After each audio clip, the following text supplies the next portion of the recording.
Well, hello, Milwaukee. It's good to be back. It's good to be back. I tell you what, they told me it's going to be indoors. You are a hardy bunch of Milwaukee. Sheriff, how you doing? Look, Terrence, thank you. Thank you for sharing your story. Thank you for exercising your power as a young voter first time. You're an inspiration, man. And I want you to know that a lot of us in here, growing up as kids, understood what it was like to be to no bullies.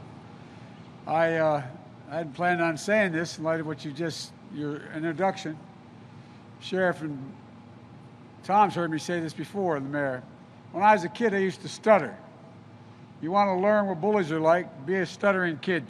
Talk like that, everybody thinks they can make fun of you. So I'm used to bullies. Matter of fact, I used to have a nickname in school, Tom. They used to call me Shoe Leather. The reason they called me Shoe Leather, I was a little runt, but you could beat me, but I'd hurt you. It's like pounding in a shoe leather. But I tell you what, I think you made a great metaphor about what's going on here. You're making your family really proud. And Joanne, I want to thank you for all you do to lift up this community, bringing pride and dignity and jobs in Milwaukee. My dad used to have an expression. He lost his job in Scranton, Pennsylvania when I was a kid. And he took us to my grandpops, my mom's dad. My grandmom was passed. And so we said, you're going to live here for about a year. I'm going to commute every day from Scranton, Pennsylvania down to Wilmington, Delaware, where there's jobs, Joey. And when I get one, I'll be back for you and you, Mom, and your brother and your sister. My sister's with me today, too. Where's my sister, Valerie? She's my best friend in the world. Anyway, Val. And he said, it's only 157 miles away, Wilmington, Delaware. He'd come home every weekend. And when we got down to Wilmington and he finally got a job that we could bring us down and be able to rent an apartment, he used to always have an expression, Sheriff. He'd say, you know, Joey, a job's about a lot more than a paycheck. It's about your dignity. It's about respect. It's about your place in the community.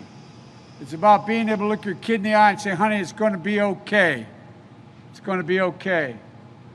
As Gwen knows, there's not an awful lot of people out there right now, a lot of hardworking people who can't say it's going to be okay. They're in trouble. Statistics show, for example, that over 50% of the American people, actually it's 49% to be precise, got a bill for $400 in 1 month they didn't anticipate. They'd have to borrow the money or sell something. So a lot of people are still hurting. And Gwen, let's send her back, because I tell you what, she is a voice for Milwaukee, a voice for the country. And I'm sure glad you're on my side, kid. I'm sure glad you're on my side, because I'm on yours. I want to thank you all for welcoming me today. Tom, you've been a good friend for a long time. Thank you, pal. Tom endorsed me when they said, Joe, who's running for what? Anyway, but thank you, Tom. And Sheriff Lucas, and Sheriff Mahoney, and Ambassador Joan Prince, I want to thank you all for being here. There you are. Okay. And look, it's great to be back with you. Folks, there's only 4 days left.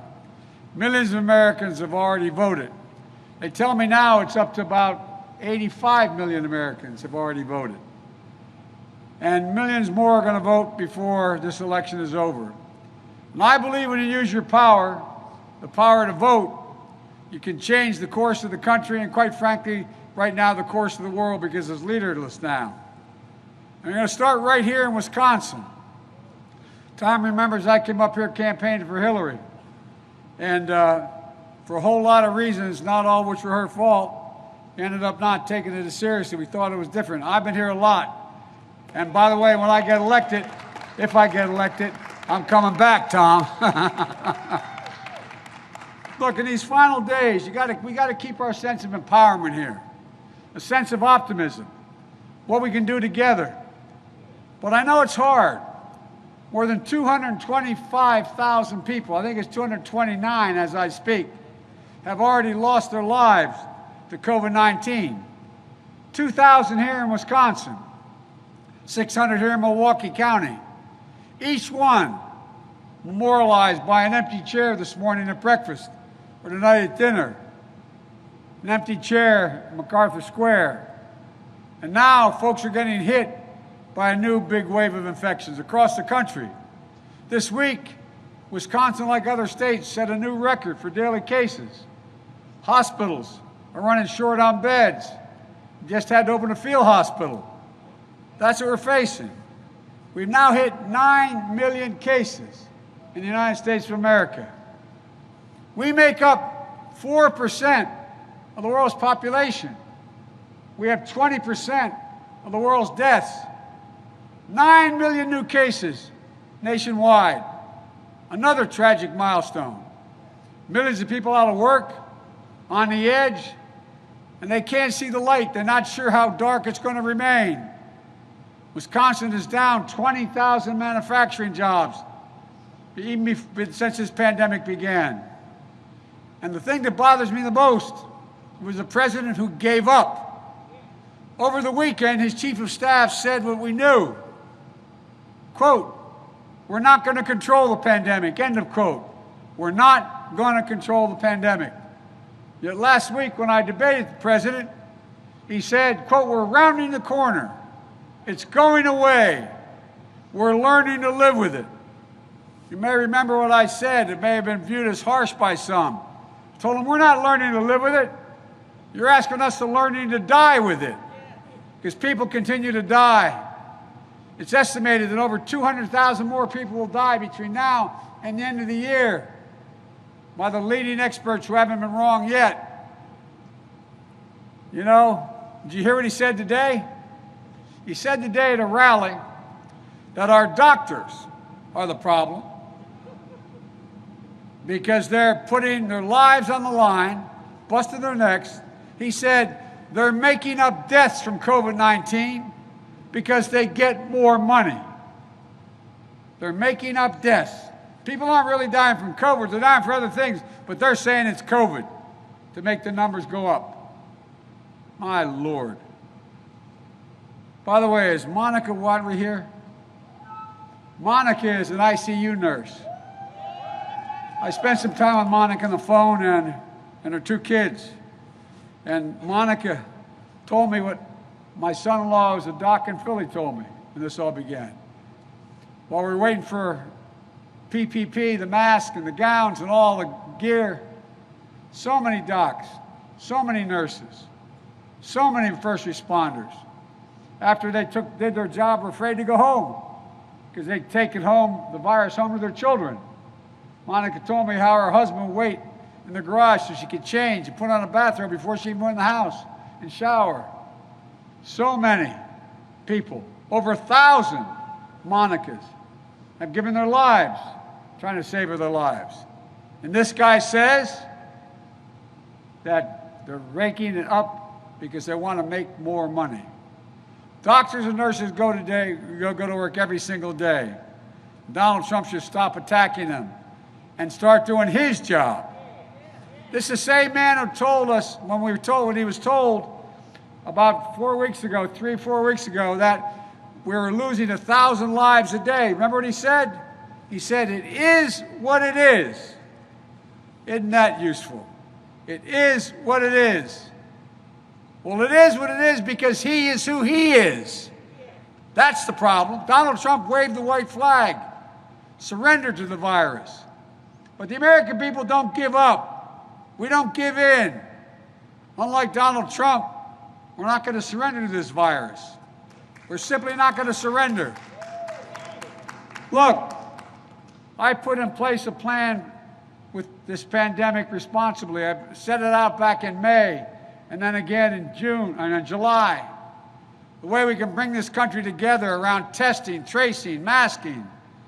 It's estimated that by leading doctors in America that if we just wore these masks for the remainder of this calendar year, we could save up to another 100,000 lives. Dr. Fauci, who's been not treated very well by the president, who's been with 3 other presidents in the same role, one of the most respected guys in the world, he's called for a mask mandate. This isn't a political statement of us wearing these masks. For God's sake, it's a patriotic duty.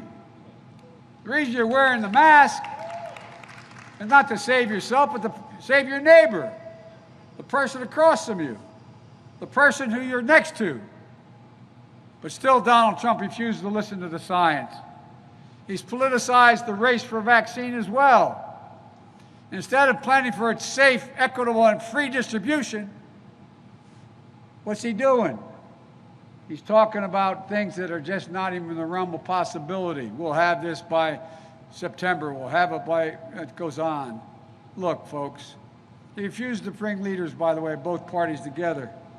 You know, the House of Representatives, Gwen can tell you, has already passed 3 major pieces of legislation. 2 CARES Act and then the HEROES Act.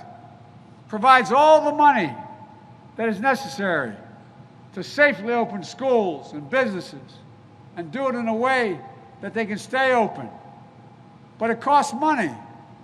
Look at all the people who've gone out of business, all the small businesses. We know how to open business. We know what to do it safely, but it costs to open our schools nationwide.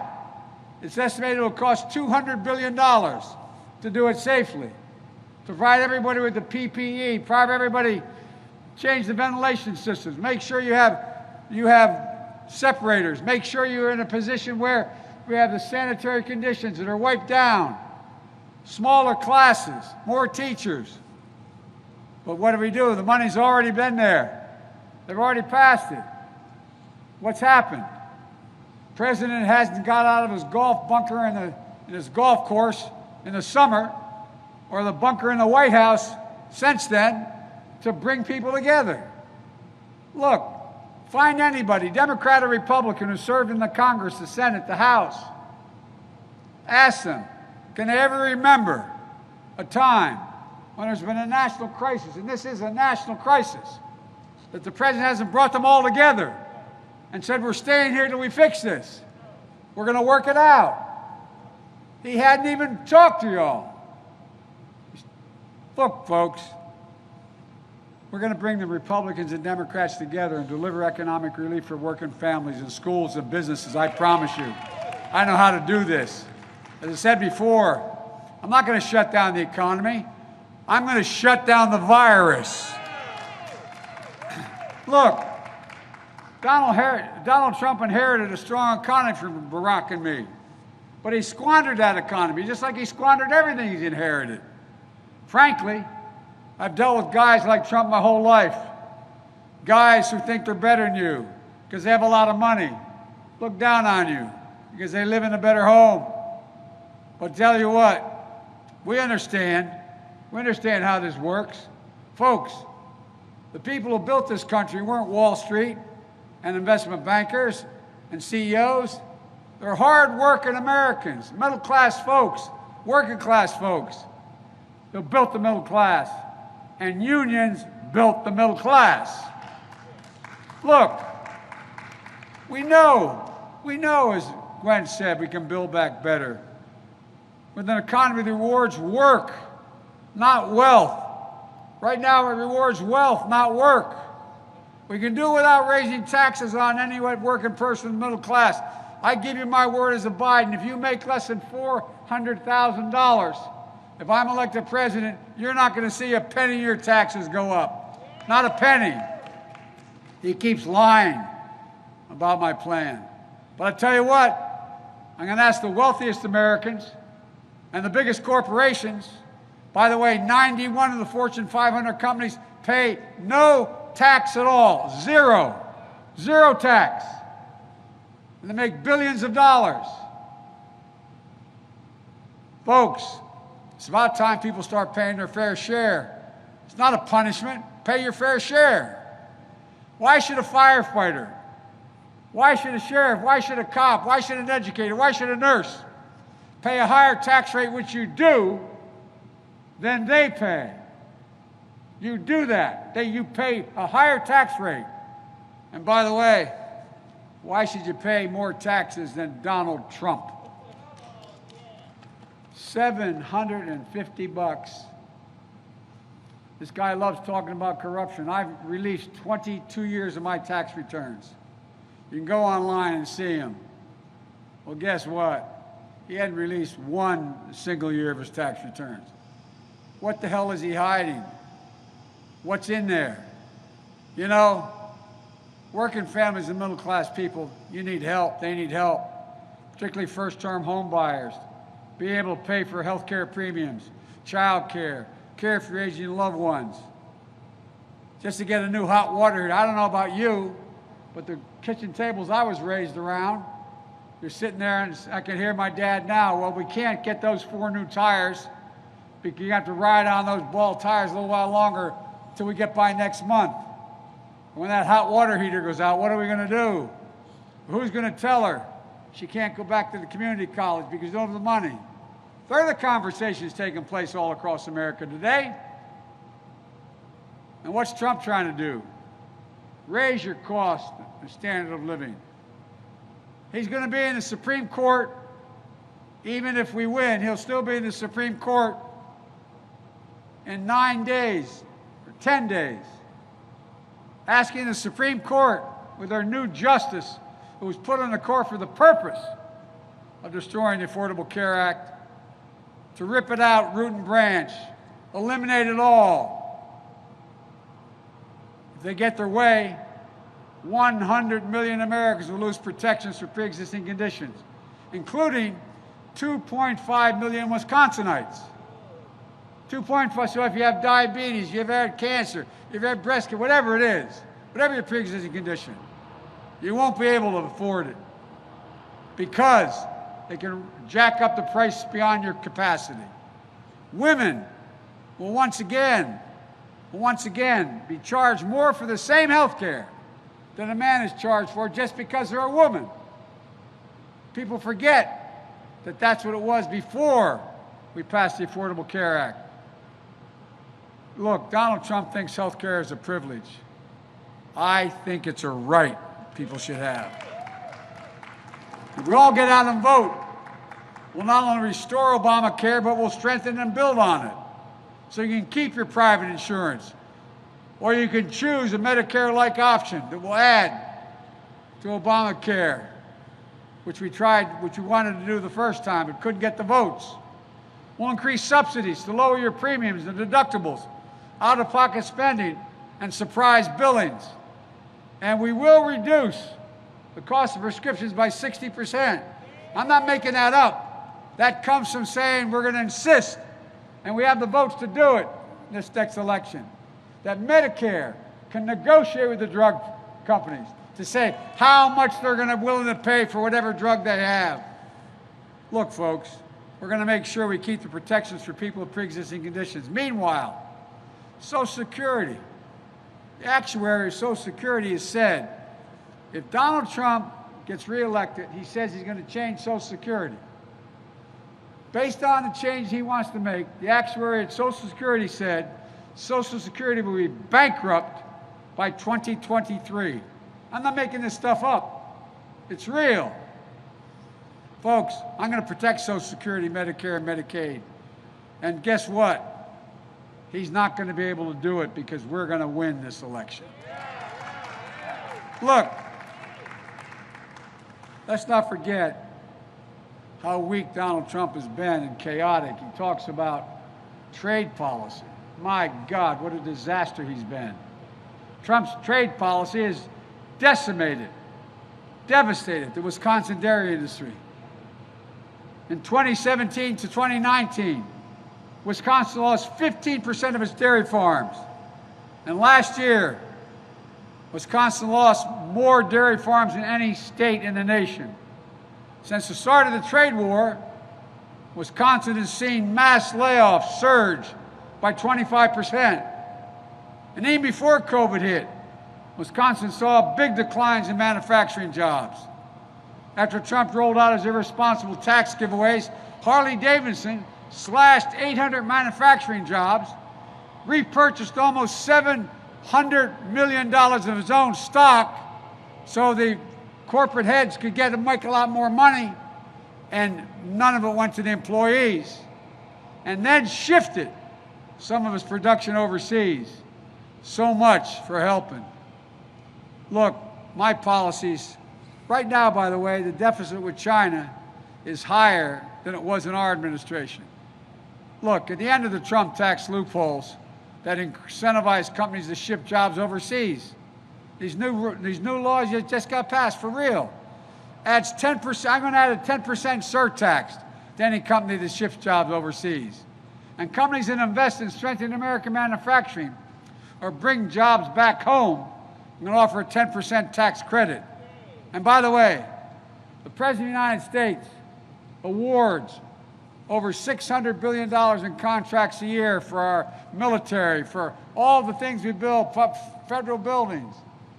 Well, it's not a violation of any trade law. No one's done it, but I promise you I'm going to do it. Not a single solitary contract will be awarded unless all the products used by that contractor are made in America. All of them. Right here in America. And by the way, when I talk about my economic plan, it's not some liberal think tank that talks about how good it is. Moody's, a Wall Street major firm, has pointed out, after looking at my plan for an economy and his, that we will create 18.6 million jobs under the Biden plan. $1 trillion more in GDP than Trump. Folks, look, the fact is that we're now in a situation where this president is in a position that he doesn't know what he's doing. If you notice what Donald Trump has spent a lot of time doing, he spent a lot of time rolling out irresponsible corporate tax cuts in the meantime. Do you realize that during this pandemic, the billionaires in America, they're all listed, have made over $300 billion more? $300 billion more? How about you guys? You're all doing great, right? You got all that money. Look, folks, we're in a situation where the president now finds himself, the thing that bothers me most about all he's done is the way he talks about our military being suckers and losers. Think about this. A lot of you women and men served in the military. A lot of Wisconsinites served. My son, Bo, gave up the Attorney General's job in the state of Delaware to volunteer to go to Iraq for a year. He won the Bronze Star, the Conspicuous Service Medal. He came home with cancer after being near birth. He came home anyway. He's given months to live. And guess what? He wasn't a loser. He wasn't a sucker. He was a patriot. Just like your sons and daughters, your parents and grandparents. Look, folks, if you ever wonder, Trump keeps talking about how strong he is. He's strong, and the rest of the nations listen to him. Everybody's afraid of him. Well, let me tell you what. He's the first president I'm aware of in American history that 6 generals, including his former chief of staff, 6 of them left, resigned, and said he wasn't fit to be commander-in-chief. General Stanley McChrystal, Special Operations Commander. He's the guy that oversaw the bin Laden raid. Bill McGraven. And 22, he oversaw. He was the SEAL. He headed up the SEALs. And 22 4-stars have endorsed me, saying they trust me to be the next commander-in-chief of the United States military. Folks, it's about respect. It's about support. And that's why the Military Times, which the staff tried to wipe out, Military Times just wrote an article saying more active duty troops support Biden than Trump. So much for the guy who talks about what a tough guy is and why everybody listens to him. Look, that's why we have to support the military, and we have to make sure we considerably invest more, which don't take the time to talk to you tonight about, but invest significantly more in dealing with the Veterans Administration. And while Donald Trump fails to condemn white supremacy, we can vote to deliver racial justice. Folks, A season of protest has broken out all over this nation. And protesting is not burning and looting and violence, and it must never be tolerated. It won't. That's not protesting. But those protests are cries for justice. The names of George Floyd, Breonna Taylor, Jacob Blake, they're not going to soon be forgotten. Not by me, not by us, not by this country. We have to vote to meet the challenge of climate crisis as well. More frequent extreme weather. Literally, the planet's at stake. We're told the number of years before it's irreversible is getting narrower and narrower. The West is on fire. More forest land has been burned to the ground than the entire square miles of Rhode Island and Connecticut combined. The Midwest is flooding. Here in Wisconsin, extreme weather incurs big costs for your infrastructure. Lake Michigan set a record high this past January. In the South and the East, hurricanes are more severe. Oceans are rising. My state's only 3 feet above sea level, literally. People are worried what happens if we don't change this. Folks, Donald Trump thinks that when he says climate change, he says hoax. Well, this stable genius, as he calls himself, also thinks that wind power causes cancer. The way to stop hurricanes coming across the warm Atlantic from Africa is to maybe drop a nuclear bomb on them. The same stable genius said the problem we had in the Revolutionary War, we didn't have enough airports in the Revolutionary War. God save the... anyway. Look, when I hear climate change, I think the health of our children, the security of the planet, and I also think it creates jobs. Jobs here in Wisconsin, all across the country.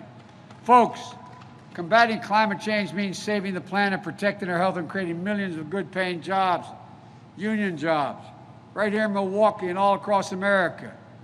We can change the path we're on, but we have to act now because we can't afford 4 more years of Donald Trump. This election, I promise you, is going to hit, your grandkids are going to write about how it set the path for at least a generation here in America. You know, in 2008 and 2012, we came to you all, Barack and me, and we asked for your help. You helped us. And each day we were in office, we worked for you and the entire country. I'm going to do that again. My 2020 campaign is a broad coalition. We welcome Democrats and Republicans and independents. I'm running as a proud Democrat, but I'm going to govern as an American president. There will be no blue states or red states, just the United States. I'll work as hard for those who vote against me as those who voted for me, because that's what a president is supposed to do. The duty to care, the duty to care for everyone. Look, you too have a sacred duty to vote. It matters. Wisconsin matters. So if you haven't already, and most of you probably have, make a plan, vote. Get out to vote. If you've already voted, get your mom, dad, brother, sister, neighbor. Get them to vote. Go to iwillvote.com/WI. You've got to get it done to make sure everyone knows where to vote, when to vote.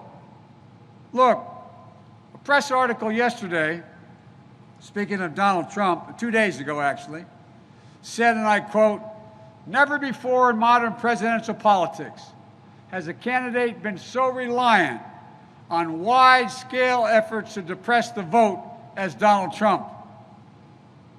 So let's be careful here. Guess what? He's not going to be able to stop us. Not at all. As I said, he'll not silence the over 85 million people who have already voted. They've had enough. People are coming out in droves, waiting 3, 4, 5, 6 hours in other states just to vote. Let me conclude by saying I'll never forget the phrase used by President Kennedy when he decided to send us to the moon, get to the moon. He said, when asked, Why? He said, we refuse to postpone. We're the United States of America. We refuse to postpone the incredible opportunities available to the American people. I refuse to postpone the enormous possibilities we have. I've been around a while, but I've never been more optimistic about America's chances than I am today. I really mean it. There's nothing beyond our capacity. Nothing. There's no limit to what America can do. We're the only country in the history of the world that's come out of every crisis stronger than when we went in. The only thing that can tear America apart is America itself.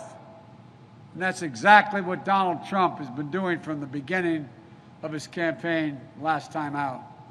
Dividing America, pitting Americans against one another based on race, gender, religion, national origin, ethnicity.